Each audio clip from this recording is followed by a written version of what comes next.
Ang galing-galing mo. Smart dishwashing paste ko. Pritong ulam na masebo, plato o kaldero.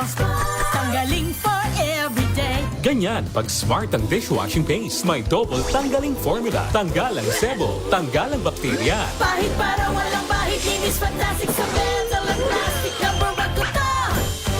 Tanggaling-galing mo. Smart dishwashing paste. ACS.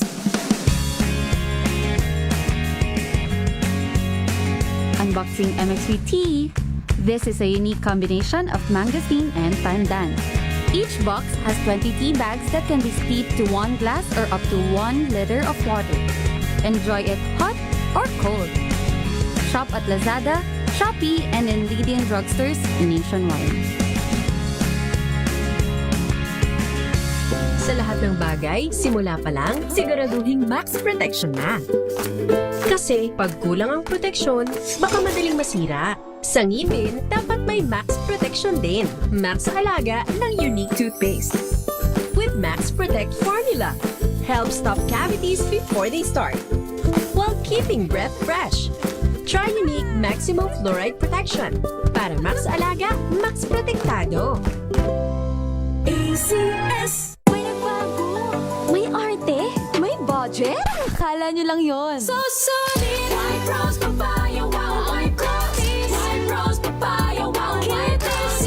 White rose papaya. May glow up with a white rose papaya. White Rose Papaya. May puti power times 2 kasi may papaya at niacinamide. May shea butter and tea tree oil pa. Kutis sulit ang glow May up. glow up with a white rose papaya. White Rose Papaya. Kutis sulit ang glow up. ACS. Wow, ang saya. Isang barangay na labada, puro mancha pa. Goodbye, pahinga. Mommy, isang laba lang yan sa Pride Bar Blue.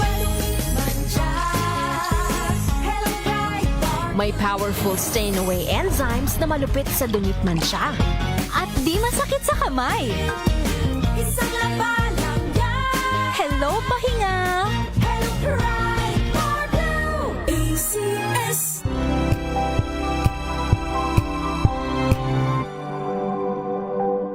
Hello, Washi! Laundry day na naman! Yay! Anong meron? Mancha ng chocolate, putik, may libag pa. Kaya natin yan! With Pride Washing Machine Detergent, may triple stain-away formula. Tanggal ang makapit, madikit, at malupit na dumit mancha.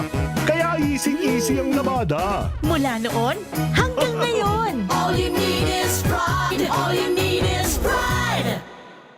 ACS.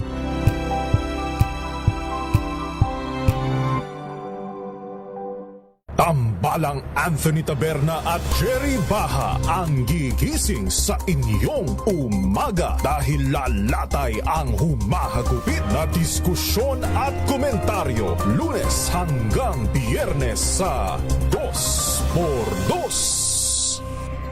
Ang inyong tunay at totoong pinagkakatiwalaan. Taos-puso po kaming nagpapasalamat sa inyong patuloy na pagtitiwala dahil ang DZRH,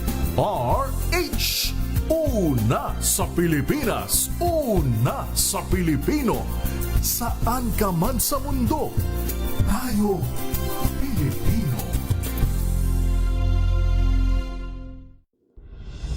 Tuloy-tuloy ang pagtulong, tuloy-tuloy ang pagseserbisyo at tuloy-tuloy ang balitaan kasama si May Binauhan sa Operation Tulong mula Lunes hanggang Biyernes.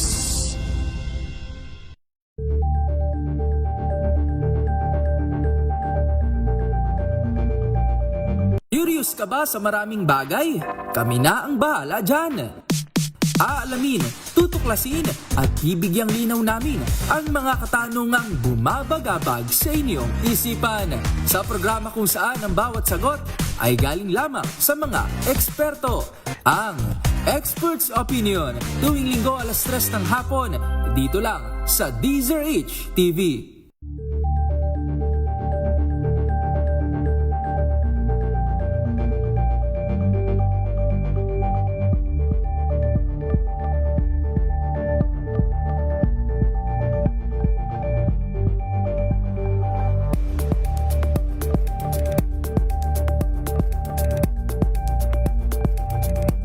Alamin ang mga maiinit na isyung pambayan, mga balitang kailangan mong malaman, usapin sa pamahalaan, politika, ekonomiya at kabuhayan. Ito ang mga dapat mong malaman, pakialaman at pag-uusapan dahil kayo ang tinig ng mamamayan dito sa Damdaming Bayan.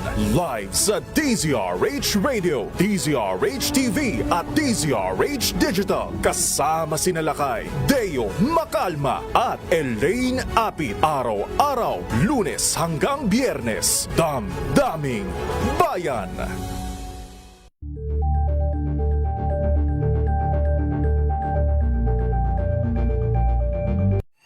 Mga balitang gigising sa inyong umaga. Mga balitang kailangan mong malaman. Mapapakinggan sa ACS Balita sa 2x2. Kasama sina Anthony Taberna at Jerry Baha. Lunes hanggang Biyernes.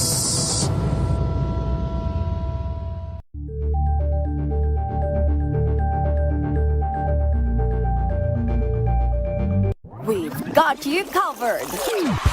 From the hottest hits,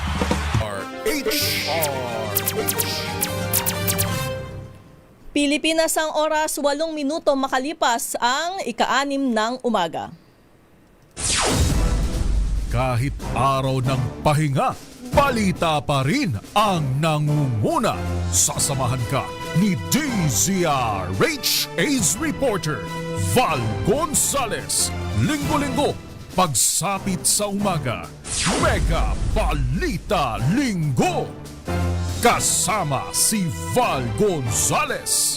Mega Balita Linggo.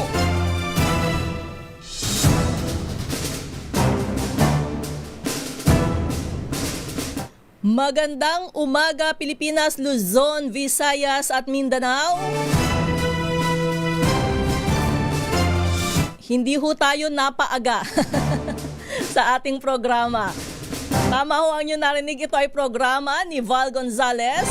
Pero pansamantala muna tayong humahalili ngayong umaga. Kanina nga medyo nalito ako, sanay kasi ako ng alas 7. So yung oras, tama, alas 6 pa lang, pasado alas 6 ng umaga.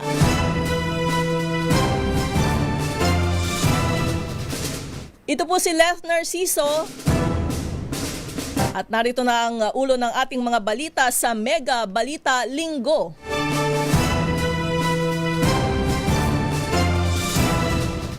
Ang presyo ng produktong petrolyo may rollback na sa Martes.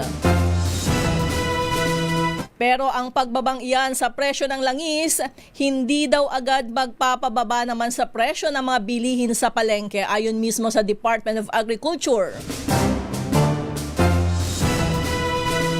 Service Contracting Program at 10 piso kada litrong fuel subsidy sa PUVs aarangkada ngayong linggo.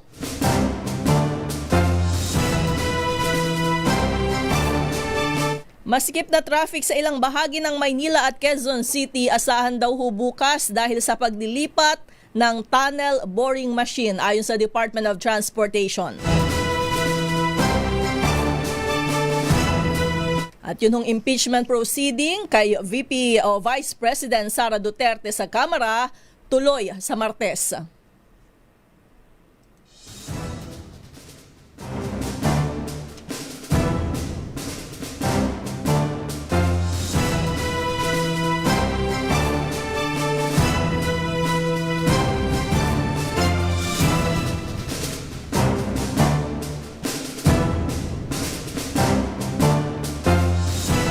May aasahan ng rollback sa presyo ng mga produktong petrolyo ngayong linggo. Sa pagtaya ng oil industry sources, posibleng umabot ng hanggang 9 na piso ang bawas presyo sa kada litro ng diesel habang maaring walang paggalaw o bumaba ng piso ang gasolina. Maaari namang maglaro mula 3 piso hanggang 5 piso kada litro ang tapyas sa kerosene. Ito ang unang rollback mula nang magpatupad ng sunod-sunod na mega oil price increase na dulot ng giyera sa gitnang silangan.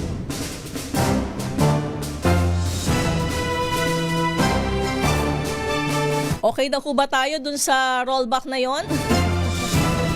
Pagkatapos ng ilang linggo, ano yung description? A mega increase. Ayan, mega oil price increase. Siguro kahit papaano ipagpapasalamat natin, ano? Pero syempre, napakalayo pa niyan dun sa dating presyo. Na ang sabi nga, nauna naman ang nagpahiwatig ang mga kumpanya ng langis, maging ang Department of Energy at ang mga ekonomista na hindi daw agad-agad at hindi tuloy-tuloy. Ayan, yung ganyang pagbaba. Nakita nyo naman sa inyong obserbasyon nung pansamantala nga magkaroon ng ceasefire, ayan, yung US at saka Iran ang binabanggit 2 linggo. Nung i-anunsyo yan, ang sinasabi kaagad ay bababa ang presyo ng produktong petrolyo. Ang tanong na lang ay kung magkano, dahil nga may binabantayan dyan yung presyuhan sa world market. Actually, nung nasa press briefing si Energy Secretary Sharon Garin sa Malacanang nitong Biyernes, doon pa lang ay inuusisa na siya magkano ba talaga ang ibababa sa presyo ng produktong petrolyo dahil excited ang lahat Pagkatapos nung ilang linggong sobrang taas ng presyo, lahat naman talaga ay ma-excite, di ba? Kaabang-abang yung rollback. So sa Martes ho natin malalaman yan, bagamat ayun na nga ang pagtaya ng oil industry sources hanggang 9 pesos kada litro sa diesel. Pwedeng hindi gumalaw ang gasolina o kung bumaba man hanggang piso kada litro. Sa kerosene naman 3 piso hanggang 5 piso.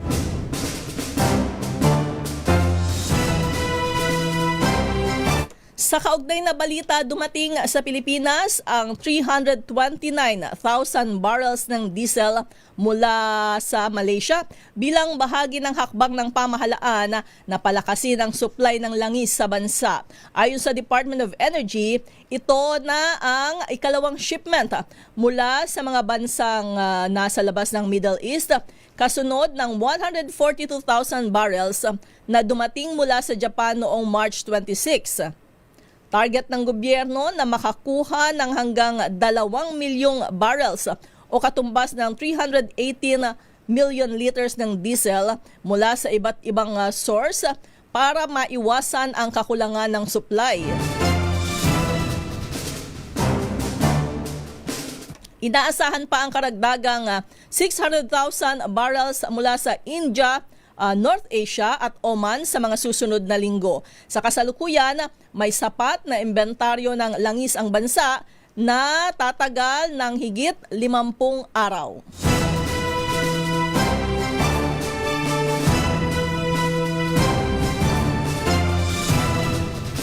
Dito magkakaalaman pag dumating yung panahon, 'di ba yan yung kinakatwiran ng mga kumpanya ng langis kung bakit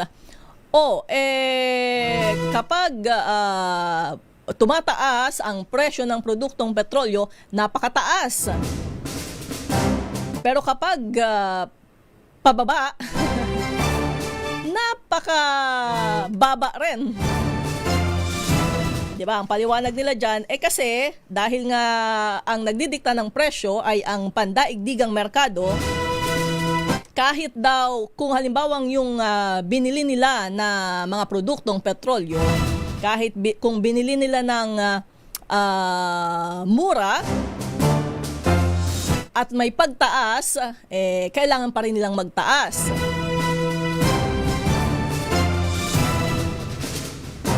At kapag mahal naman daw ang bili nila ng produktong petrolyo, kahit pa ang dikta ng world market ay bumaba, ibababa daw nila yon.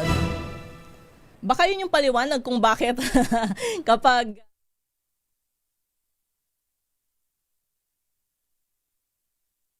ayun, sana may mikropono tayo. Yung sinasabi ko baka yun nga yung dahilan kung bakit kapag bumababa ang presyo ng produktong petrolyo, katiting lang.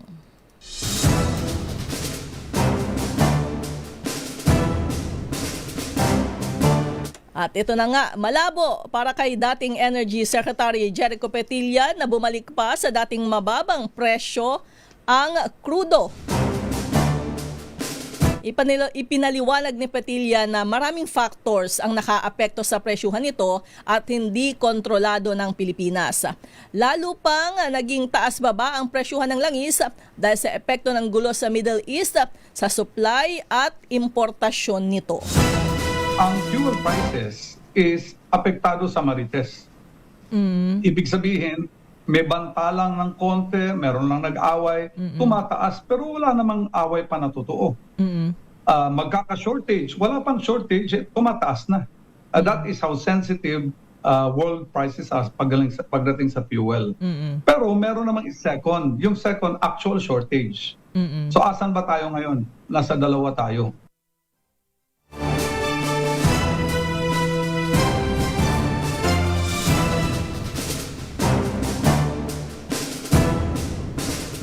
Ang problema kasi natin kapag ganitong grabe yung problema, saka nagkukumahog ang lahat, 'di ba? Pansin nyo? Dati pa itong nangyari. Kaya nga natatandaan ko mayroon kaming mayroon kaming anong tawag doon sa lagayan? Sa lagayan ng langis. Container. Ayan, container. Mayroon kaming container sa bahay na dati pa, noong mga panahong sumirit din ang presyo ng langis. Pero ngayon, hindi namin nagamit. Kasi nung unang tataas na ang presyo, bawal na na magpakarga sa container. Pero the fact na meron kaming ganoon, ibig sabihin, nangyari na nga dati na tumaas ng sobrang taas ang presyo ng produktong petrolyo. Kaya lang, kapag humuhupa itong tensyon sa Middle East, mukhang yun nung giyera naman ng Russia at saka Ukraine. Kung hindi ako nagkakamali, yan yung mga panahong yan na grabe din ang presyuhan ng langis. Diba? So ngayon, pinag-uusapan na naman ang oil deregulation na taon-taon o kung hindi man taon-taon ay kada kongreso. Isinusulong naman yan. Mayroong mga mambabatas na nagpa-file ng bill tungkol dyan. And yet, hindi naman umuusad.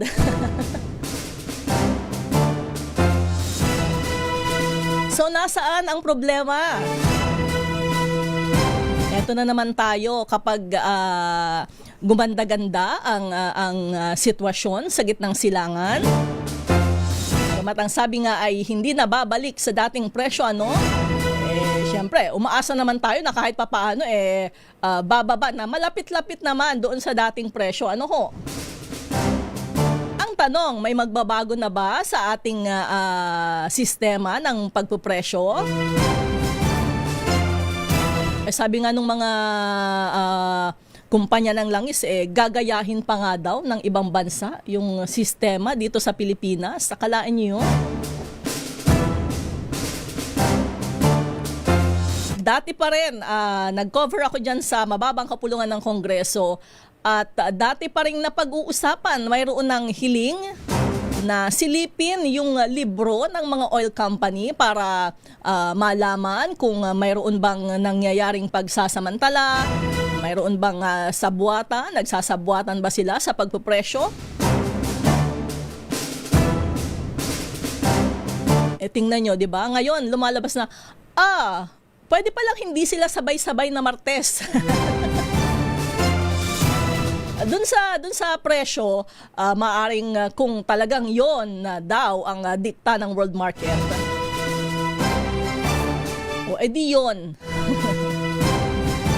ang paliwanag ni Secretary Gary nung nakaraang briefing, Dati daw, ginagawa yan ng isang beses kada buwan, parang ganun sa LPG, ano? Kaya lang, napakataas kung halimbawang oil price increase.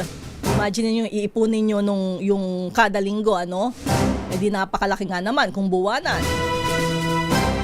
Kaya ginawang lingguhan. At sabay-sabay naman nilang ginagawa tuwing araw ng Martes. Ngayon, ayan, tingnan natin kung may mangyayari na nga ba. O, bagamat ang sabi ng DOE, ay kinausap na nila ang Philippine Competition Commission para imbestigahan ang bagay na yan. Ongoing daw ko yung investigasyon. So, aabangan natin kung may mangyayari dyan, kung may malalaman nga ba silang ginagawang hocus-pocus ang mga oil company.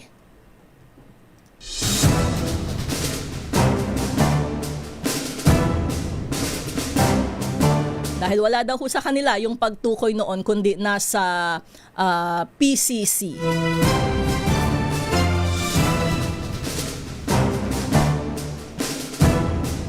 Ayan, at eto naman ang sinasabi natin. Hindi daw ho agad maibababa ang presyo ng mga pangunahing bilihin sa merkado, partikular sa mga palengke, sa kabila ng inaasahang rollback sa mga produktong petrolyo ngayong linggo.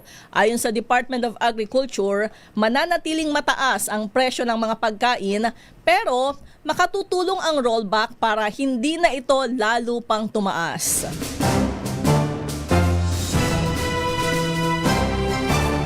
Sa ngayon, nakatutulong nila ang sapat na supply ng mga imported na stock para hindi lalong tumaas ang presyo ng mga pagkain. Matatanda ang sunod-sunod ang naging malakihang taas presyo sa mga produktong petrolyo, dahilan para sumirit ang presyo ng mga pangunahing bilihin. Mula naman ng magpatupad ng ceasefire ang Amerika at Iran, bumaba rin ang presyo ng krudo sa world market, bagamat hindi pa ito agad mararamdaman sa bansa.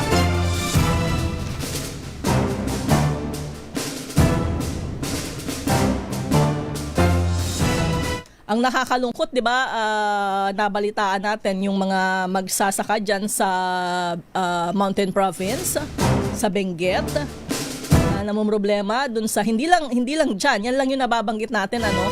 May iba pang mga lugar na hindi maibiyahe yung kanilang mga produkto dahil sa sobrang taas ng gasolina. Malulugi sila. Kumbaga, alinman ang piliin nila, lugi talaga. So, kaya nasasayang yung kanilang mga produkto. Nako, paano ba ang mangyayari dyan? Kawawa naman, ano, yung kanilang sitwasyon na ganoon. Imaginin mo, ilang buwan din na pinaghirapan at ginastusan yung pagtatanim na yan. Tapos, wala man lang, hindi ka man lang makakabawi. Nakalulungkot ho yung ganyan.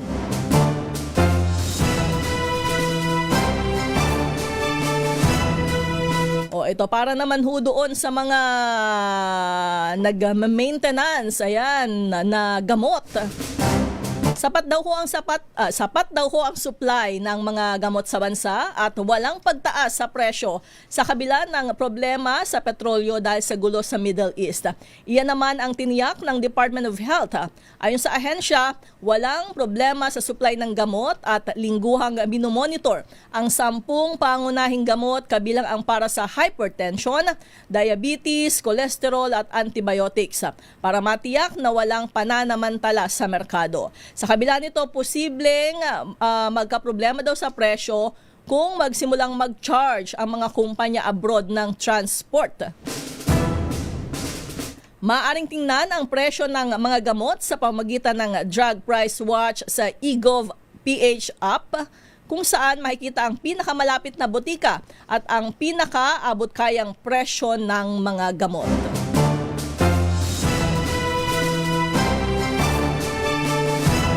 Ang iba pa ho nating mga balita sa pagbabalik ng Mega Balita Linggo. Ang ating oras, 6:26 ng umaga.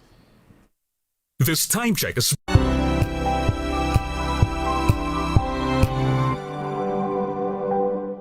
Maulan man, no worries na amoy kulubang damit. Charm Fab Car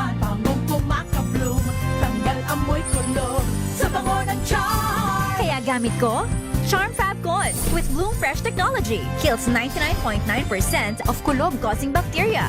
May aroma burst pa of thousands of flowers and berries. Ang sampay sa loob, no amoy kulob. Charm Fab Con. ACS.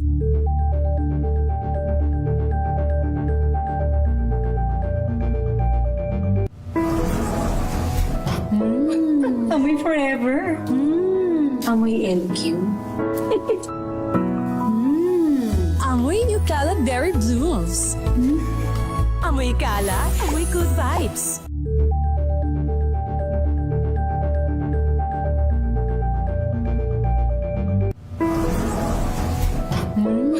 Amoy forever. Amoy LQ. Amoy New Cala Berry Blooms. Amoy Cala, amoy good vibes.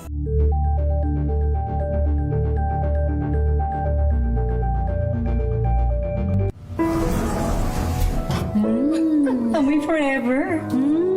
Amoy LQ. Amoy New Cala Berry Blooms. Amoy Cala, amoy good vibes.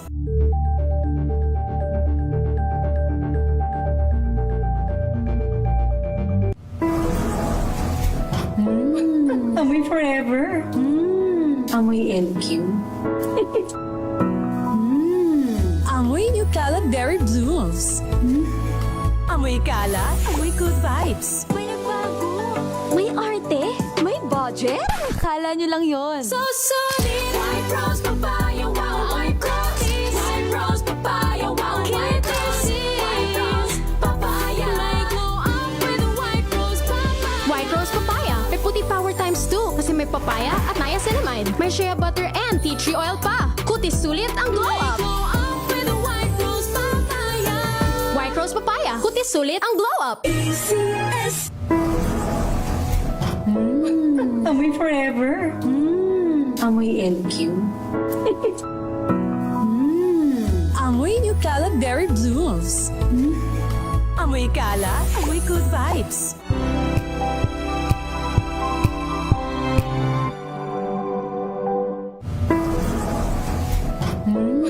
Amoy forever. Amoy LQ. Amoy New Cala Berry Blooms. Amoy Cala, amoy good vibes.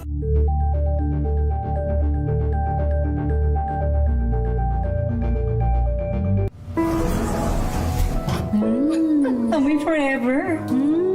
Amoy LQ. Amoy New Cala Berry Blooms. Amoy Cala, amoy good vibes.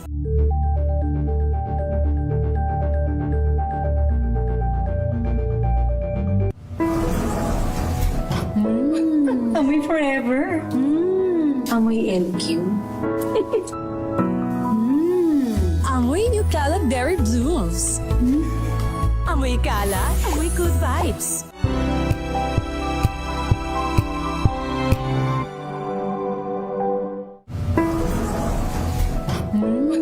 Amoy forever. Amoy LQ. Amoy New Cala Berry Blooms. Amoy Cala, amoy good vibes.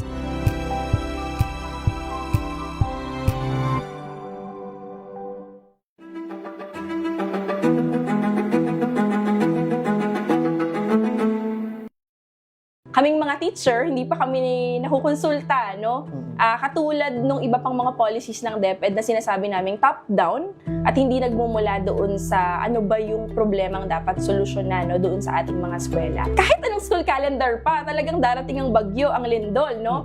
Pero sa kalagayan natin, alarming yung meron tayong 165,000 classroom na kulang. Hindi na institutionalize na yung mga online classes kasi nga hindi kayang i-accommodate ng eskwelahan, no?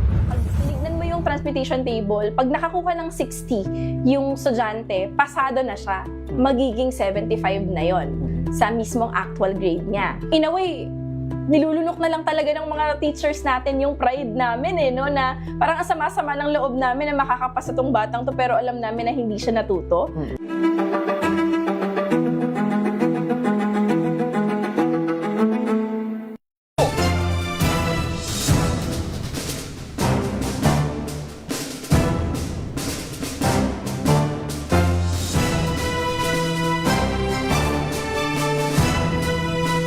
Oy, shout out muna. Good morning, Kuyang Cesar Morales. At good morning kay Aliaser Gabi Hans Tarambisa. Ano ka ba ng pangalan? Maraming salamat po sa mga nakatutok sa atin ngayong umaga. Si Junivar Aranja dyan sa Naga City, Camarines Sur. Si Ami Caparas nasa Cavite.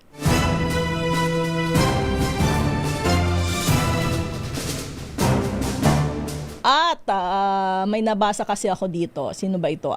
Si Kuyang Virgilio Sakdalan. Uminom ng kape kapag mainit para di ka pawisan kaysa cold drinks kasi lalabas pawis mo kapag malamig. Sa mga oras na ito, matik ang kape. Ano ho? Na may kasabay na mainit rin na pandesal. Sabagay, gantong oras hindi pa naman siguro gaanong kainitan, ano ho? Pero kung mga tanghaling tapat, parang ang hirap magkape nun, tapos grabe yung init, ano? Well, sa probinsya, yung mga kababayan natin, kahit dito sa Metro Manila, yung ibang nagkakape ng kahit anong oras, malamang nasa coffee shop, may aircon. Pero pag sa probinsya, sa bagay, mahangin naman. Ano ho? Lalo na kung nasa parteng bundok ka o bukid.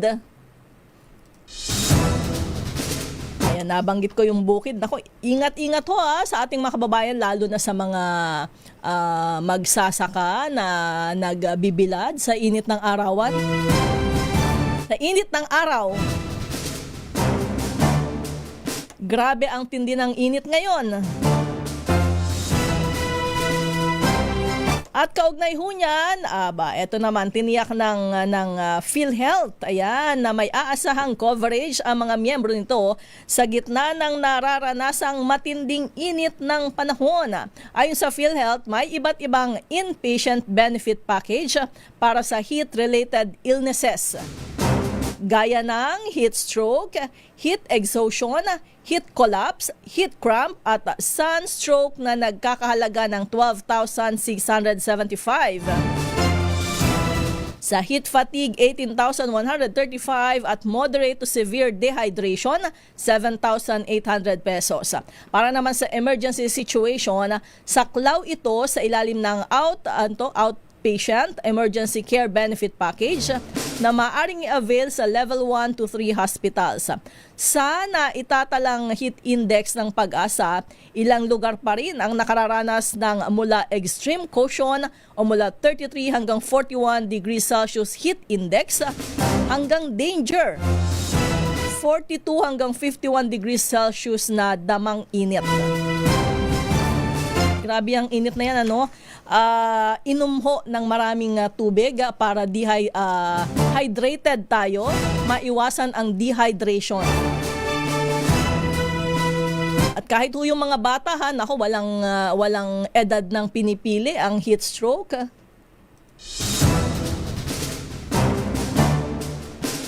Kaya kahit yung mga bata, dapat palagi ang pinaiinom ng tubig. Lalo na kung naglalaro pa sa labas ng bahay. Tapos kainitan.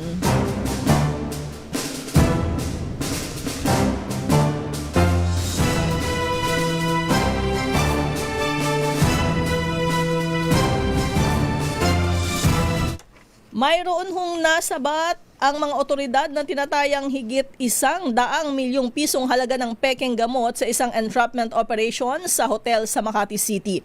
Ayon sa Philippine National Police, na-recover ng mga operatiba ng CIDG ang 400 piraso ng umano'y pekeng cancer medicine na may label na Keytruda 100 mg. Agad na inaresto ang 4 na suspect at kasalukuyang nasa kustudiya na ng pulisya at nahaharap sa kasong paglabag sa Intellectual Property Code of the Philippines. Pinaaresto naman ng isang korte sa Bacoor City, Cavite ang isang Italian national at 2 Pilipino dahil sa kasong serious illegal detention at large-scale illegal recruitment. Ito'y matapos silang ireklamo ng 3 individual na nabiktima ng 3 sospek. Batay sa arrest warrant, inalok umano ng 2 tauhan ng Italian national na si Adel N. Nuri ang mga biktima ng trabaho sa Singapore kapalit ng 80,000 pesos na placement fee. Nagbigay naman sila ng paunang bayad na 30,000 kung saan pinapunta sila sa isang opisina sa Bacoor para doon asikasuhin ang kanilang mga dokumento. Makalipas ang halos 1 buwan, pinagbantaan umano sila ng mga sospek, kinumpiska ang kanilang mga cellphone at sinabihang hindi sila makakalipad kung hindi babayaran ang kanilang balanse. Dito na umano sila ikinulong sa nabanggit na opisina sa loob ng 4 na araw. Napag-alamang hindi rehistrado sa Department of Migrant Workers ang naturang recruitment agency dahilan para magsampa na sila ng kaso. Ako, ingat-ingat to do sa ating mga kababayan ha. Tiyakin ho natin na lehitimo yung mga recruitment agency na pinag-a-applyan natin. Marami na hong pamamaraan para malaman kung legit ang mga yan para hindi na nabibiktima ng panloloko. Ano ho? Imagine niyo yun, makukuhanan kayo ng hindi birong laki ng pera na maaaring yung iba, di ba, ay ipinangutang pa o nagsangla ng ari-arian. Tapos ganyan lang ang mangyayari. Maniguro ho tayo ha, lalo na kung may involved na halaga ng pera.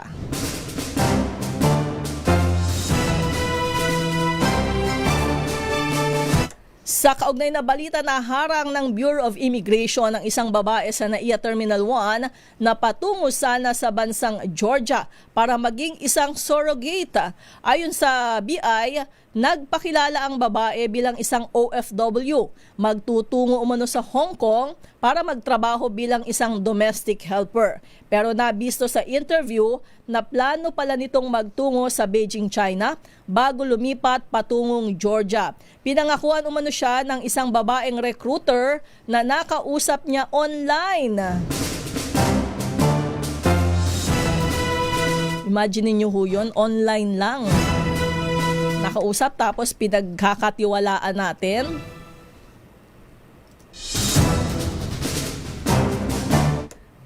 Babaeng recruiter na nakausap niya online at pinangakuha siya ng 490,000 na sahod oras na siya ay manganak.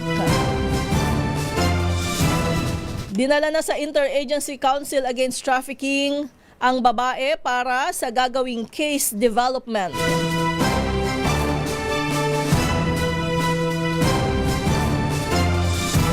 Nabisto naman ng mga otoridad ang isang illegal na online sabungan sa San Ildefonso, Bulacan.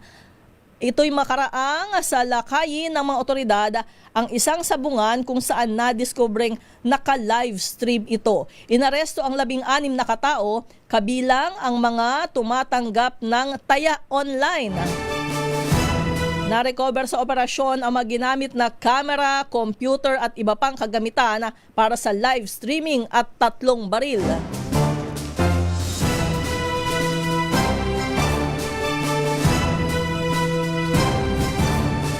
Nasabat naman ng Bureau of Customs ang mahigit 700 milyong pisong halaga ng pekeng pabango at cosmetic products sa isang warehouse sa Valenzuela City. Nasamsam sa lugar ang samut-saring counterfeit items na may tatak ng kilalang international brands. Aba, kalain nyo yun? Ang tatak ay Dior, Chanel, Gucci, Versace. Ayon kay Customs Commissioner Ariel Nepomuceno, agad silang kumilos at kumuha ng letter of authority para ma-inspeksyon ang lugar at maiwasan ang paglipat o pagtatago ng mga produkto. Patuloy naman ang paalala ng BOC sa publiko laban sa pagbili ng pekeng produkto. Yang mga ganyang brand hindi biro ang presyo. Ano ho?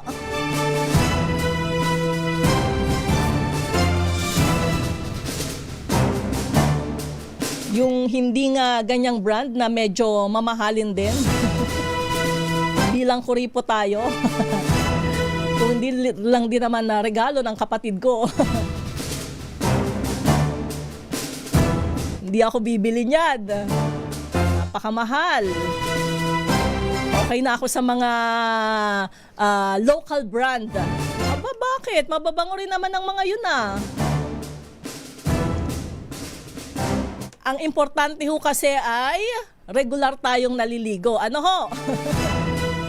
Kasi kahit gaano pa kamahal o kabango yung gamit nating pabango, eh kung dinadaan lang naman natin sa pabango talaga at hindi naman tayo naliligo, eh baliwala ho yan. Nako, eh lalabas at lalabas ang totoong amoy. Ano ho? Sa bagay, tayo namang mga Pilipino, parang bihira yung hindi naliligo. Abay, lalo na sa panahon ngayon na grabe naman ang init ng panahon, tapos hindi ka maliligo. Kapag pinawisan ka, kumusta naman? Diba? Tayong mga Pinoy, ay nako, kapag nanlalagkit ang pakiramdam, matik yan, ligo agad yan. Ano ho? At alam niyo ho ba na isa daw yan sa mga dahilan kung bakit ang mga ibang lahi gusto nila ang mga Pilipino kasi malinis tayo sa katawan. Agree ho kayo dyan? I'm sure naman mag-a-agree ang lahat dyan. Ano?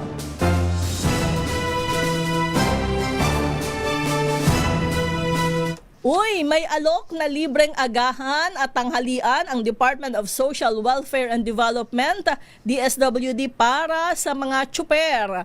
Ayon sa DSWD, inaanyayahan ang mga tsuper na magtungo sa Walang Gutom Kitchen ng ahensya sa FB Harrison Street, Barangay 13, Pasay City. Magsisimula ang agahan ng alas 6 ng umaga hanggang alas 10 ng umaga o hanggang sa maubos ang supply. Ang pananghalian naman magsisimula ng alas 11 ng umaga hanggang sa maubos ang supply. Bukas ang Walang Gutom Kitchen mula Lunes hanggang Linggo. Buong linggo pala na bukas. Ano ho? Ibig sabihin ngayong araw ay pwedeng mag-almusal dyan yung ating mga tsuper. Bawas din yan, imbes na bibili ka pa ng pagkain. Kung mapapadaan na lang, kung magagawin na lang dyan sa Walang Gutom Kitchen ng DSWD sa FB Harrison Street dito sa Pasay City. Pilipinas, mayroon pa ho tayong 15 minuto bago sumapit ang alas 7 ng umaga. Magbabalik pa ho ang Mega Balita Linggo.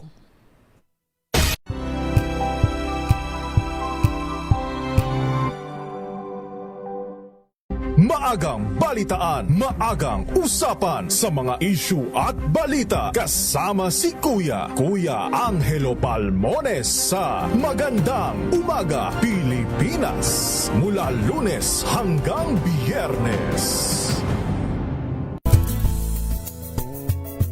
Number 1 na naman ang inyong DZRH sa latest survey ng Kantar Media na inilabas nitong January 2026. Hindi lang sa Metro Manila, kundi pati rin sa Mega Manila. Patunay na DZRH lang ang inyong tunay at totoong pinagkakatiwalaan. Taos-puso po kaming nagpapasalamat sa inyong patuloy na pagtitiwala dahil ang DZRH, una sa Pilipinas, una sa Pilipino. Saan ka man sa mundo, tayo Pilipino.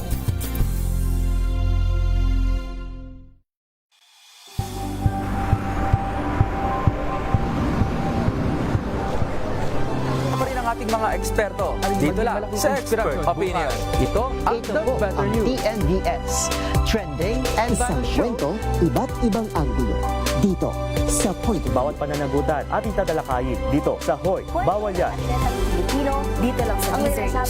Matchable entertainment and lifestyle. Ito ang MBC TV Network News.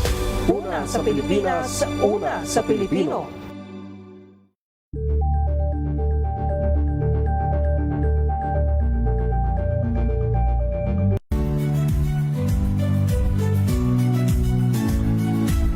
Magandang araw mga kaibigan. Ito po ang inyong balerina ng bayan, si Lisa Makuhay Lizalde, na nag-aanyaya sa inyong samahan kami at ang aming mga espesyal na panauhin para sa kalahating oras ng masayang kwentuhan sa aming programang Art to Art, kung saan ang usapang sining at kultura ay para sa lahat. Huwag kaliligtaan, tuwing linggo, alas 3:30 ng hapon, dito lamang sa DZRH Radio, DZRH TV, at via online streaming.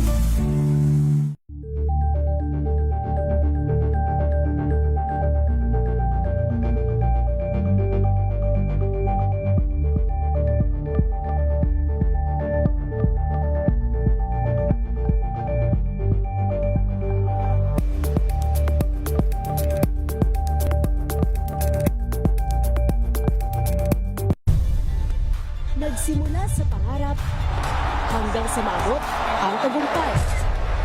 Iba't ibang kwento, iba't ibang mukha ng atletang Pilipino. Mas pinatindi, mas pinalakas, at mas pinaaksyon sa Match Point tuwing Sabado, 12:30 ng tanghali sa DZRH TV.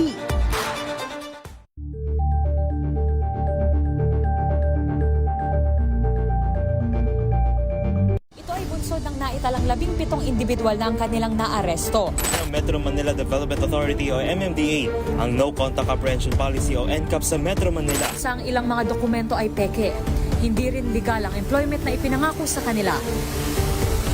Sa mata ng batas, mananagot ang sangkot at may sala. Dahil sa bawat paglabag, may karampatang parusa. Alamin ang mga pananagutan sa likod ng mga bawal. Dito sa Hoy! Bawal Yan! Tuwing Sabado, alas 11:30 ng umaga. Dito lang sa DZRH TV.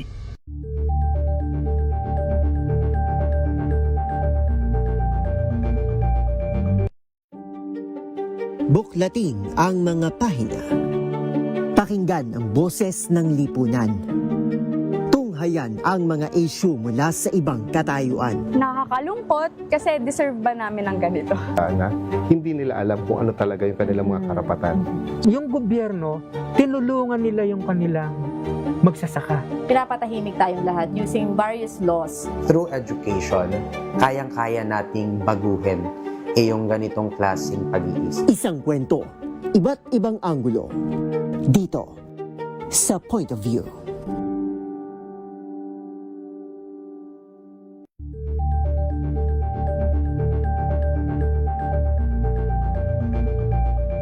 Tambalang Anthony Taberna at Jerry Baha. RH.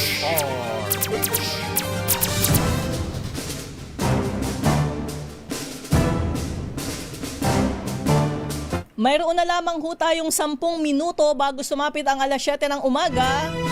At teka, mag-shoutout muna tayo dito sa mga suki ni Val Gonzalez sa kanyang programa. Sa Facebook, si Ami Caparas nanonood sa atin mula dyan sa Cavite, si Jofel Donato Real. Real ba? Tama po ba? O real? Kababayan natin sa Australia.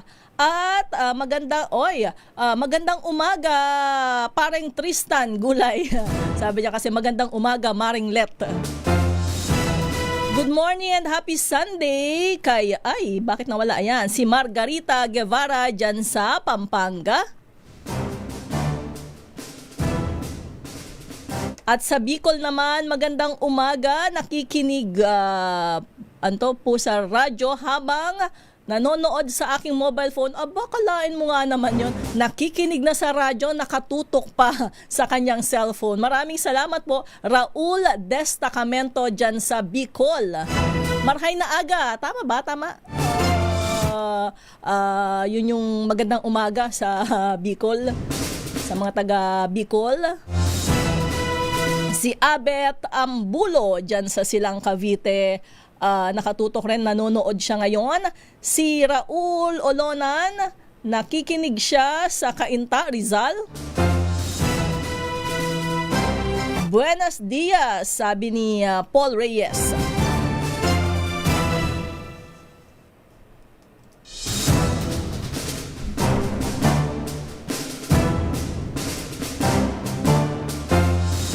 Teka, sinisilip ko yun sa YouTube. Saan ba ito nag-umpisa? Ayan. Ako, i-shoutout natin ang apo ni Nanay Delia Catu na nakikinig daw sa ating programa ngayon, si Mikoy Lavin. Tama po ba? Mikoy Lavin o Lavigne? Pamela Jam at anak niyang si Michelle dyan sa Muntinlupa. Maraming salamat po. Sabi ni Evan lang, puro investigasyon, wala namang nangyayari. Wasting time. Ito ba yung dun sa mga hinihinalang sabwatan ng mga kumpanya ng langis? Yun ba yung tinutukoy mo, Evan? Bagay, hindi natin masisisi yung ating mga kababayan, ilang mga issue na ba, ilang mga eskandalo, ilang mga kontrobersya ang inimbestigahan. At may nangyari nga ba, may nagbago ba sa ating sistema pagkatapos ng mga investigasyon na yan? May naparusahan ba, may napanagot, may nasampulan? Yun naman yung hinihingi ng ating mga kababayan,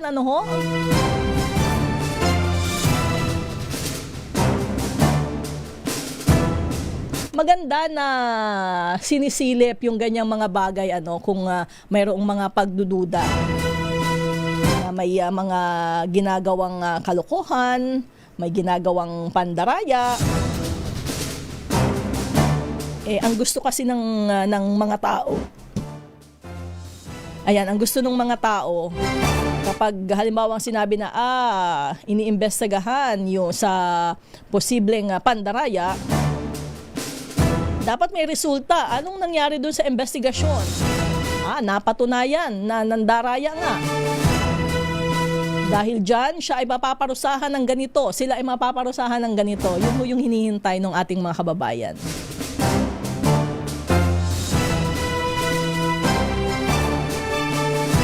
Good morning, Banong, si Rial Lozanta na nanonood sa atin mula dyan sa Laguna.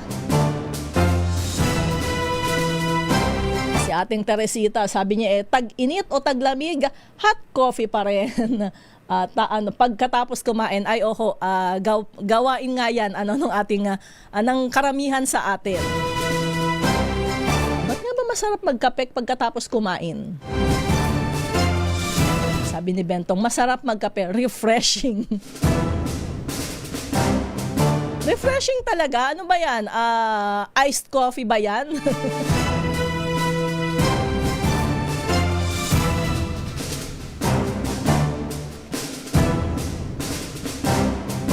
Good morning, Cherry Aranda, na palagi daw nanonood sa atin. Shout out sa family Aranda at Fayete. Fayete, tama po ba? Fayete o Fayette? Medyo confused ako kapag ganyan. F-A-Y-E-T-T-E.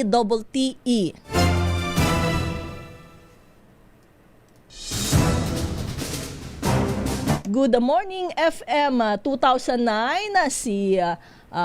Sabi ni Banong, stay indoors na lang. Palagyan ng ceiling ng heat-resistant material para di masyadong hot.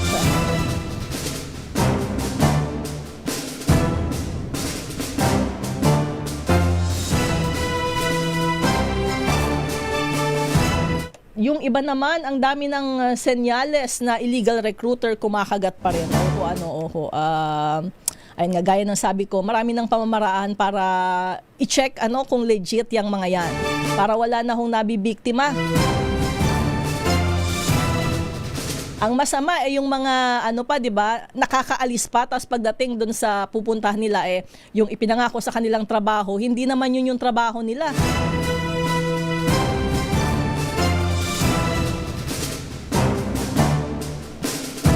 si Ronaldo, ayan, Relos, nanonood sa atin mula dyan sa Odjongan, Romblon. Shoutout rin sa Dilasag, Aurora, Provincial, Kagawad, MJ Millar and family. Uy, matao ngayon sa sa Aurora, sa Baler. Siyempre, summer, maraming mag-surf. Napakaganda ng Baler. Mga 3 beses na akong nakapunta dyan. Na-enjoy ko talaga yung lugar na yan. Medyo malayo, dadayuhin talaga, pero sulit naman yung mahabang biyahe. Shoutout rin kay Andres Jr. Dalisay dyan sa Imus, Cavite. Ano to? Okay. Yung usapin dun sa mga nag-inuman, sa daan, nagkakaraoke at hubad. Ano to?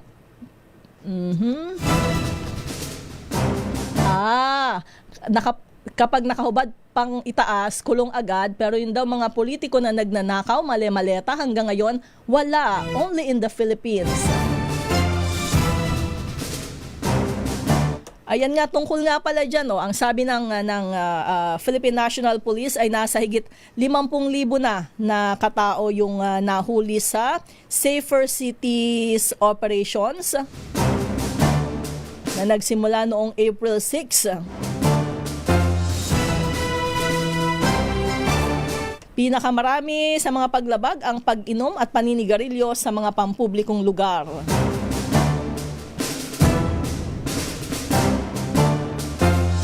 Ang sabi ho ay dun sa ating mga nagrereklamo, umaangal, pumapalag dyan, sabi nila ay anti-poor.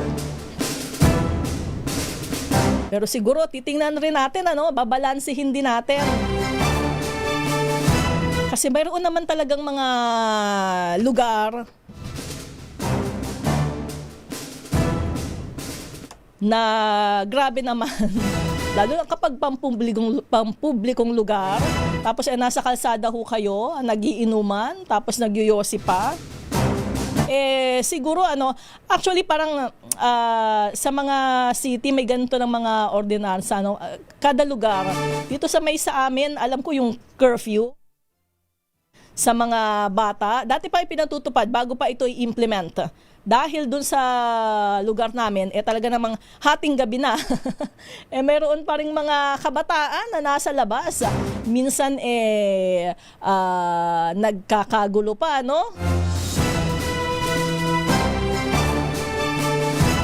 At yung pagkakaraoke, 'di ba, ng 10 oras ng gabi. Dati pa rin niyang ipinatutupad. Kagaya niyan, may mga pagkakataon rin, ayan, natatandaan ko, nung sa Cavite ako nakatira. Imagine niyo yung kailangan yung, madalas kasi yan kapag weekend. May pasok tayo kapag araw ng linggo, so maaga, tapos sa Cavite ka manggagaling, kailangan mong matulog ng maaga para magising ka ng maaga.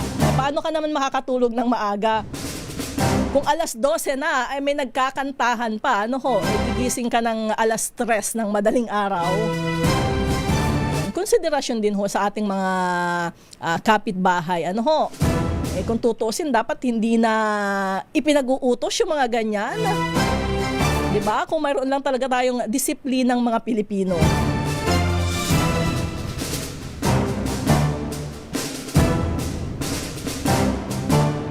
Okay!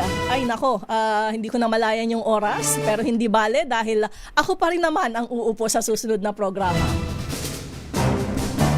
Maraming salamat sa mga tumutok sa atin. Muli sa ngalan ni Val Gonzalez, ako po si Left Narciso, nagatid sa inyo ng Mega Balita Linggo. Pilipinas ang oras, 1 minuto makalipas ang alas 7 ng umaga.